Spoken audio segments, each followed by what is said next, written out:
Arestado ang isang high-value individual sa isinagawang buy-bust operation ng Antipolo City Police Station, katuwang ang mga tauhan ng Philippine Drug Enforcement Agency sa bayan ng Antipolo, Rizal.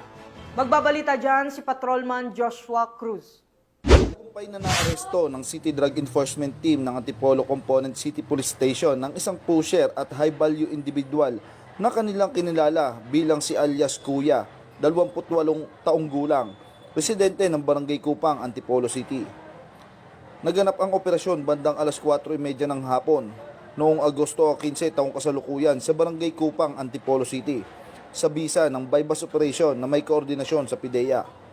Nakumpiska mula sa sospek ang tinatayang 25 gramo ng hinihinalang shabu na nakapaloob sa 3 heat-sealed transparent plastic sachet na may halagang humigit kumulang na 170,000, isang pirasong 500 peso marked money at isang coin purse.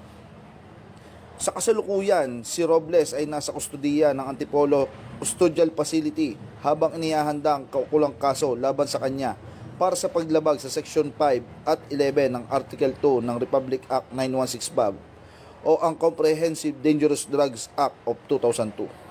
Ikaw.